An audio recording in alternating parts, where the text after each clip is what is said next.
భగవద్గీతలో 18 యోగాలను 18 యాగాలుగా సమన్వయం చేస్తారు. యోగాలకు యాగాలకు ఉన్న వ్యత్యాసం ఏంటి?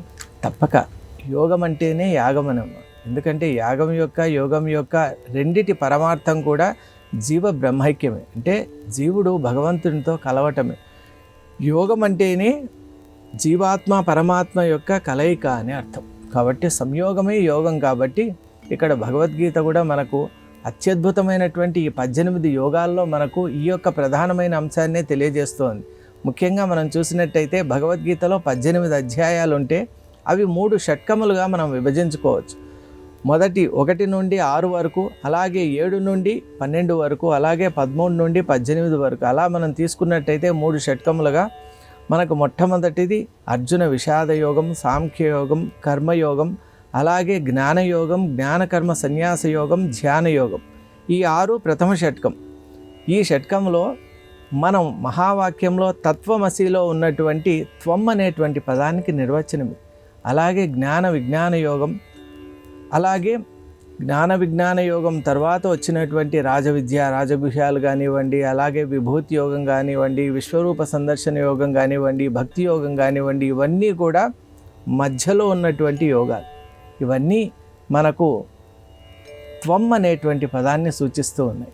అలాగే మనం చూసినట్టయితే చివర ఉన్నటువంటి వాటన్నిటికీ కూడా క్షేత్రజ్ఞ విభాగ యోగం.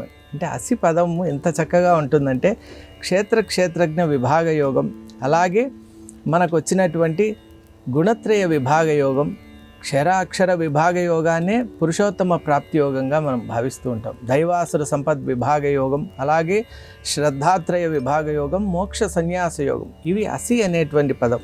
అంటే ఇక్కడ మనం క్షరము అక్షరాన్ని, అలాగే దైవ ఆసురాన్ని, అలాగే మనం గుణత్రయాన్ని, అలాగే క్షేత్రజ్ఞ తత్వాల్ని విడదీసి చూస్తాం. అప్పుడు ఆత్మ అనాత్మ అనేటువంటి భేదం ఎప్పుడైతే తెలుసుకుంటాడో ఆత్మయందు స్థితుడై ఉంటాడో అని మనకు వేదాలు చెప్తూ ఉన్నాయి. కాబట్టి తత్వమసి మహావాక్యం యొక్క విస్తార వివరణే శ్రీమద్ భగవద్గీత. అలా ఇప్పుడు మనం చూసినట్టయితే తత్వమసి అనేటువంటి పదాన్ని మనం అర్థం చేసుకోవడమే జ్ఞాన యజ్ఞము, జ్ఞాన యాగంగా మనం స్వీకరించవచ్చు.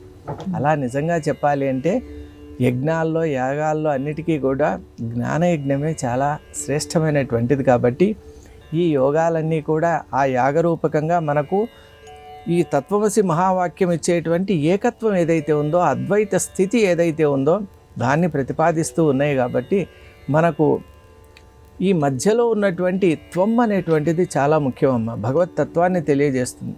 అక్కడ మనకు చూసినట్టయితే జ్ఞాన విజ్ఞాన యోగము, అక్షర పరబ్రహ్మ యోగము, రాజవిద్య రాజగుహ్య యోగము, విభూతి యోగము, విశ్వరూప సందర్శన యోగము, భక్తి యోగం. ఇవి కనుక మనం అధ్యయనం చేయగలిగితే త్వం పదము, తత్పదం అనేటువంటిది మనం తెలుసుకుంటాం. ఆ తత్ అంటేనే భగవంతుడు.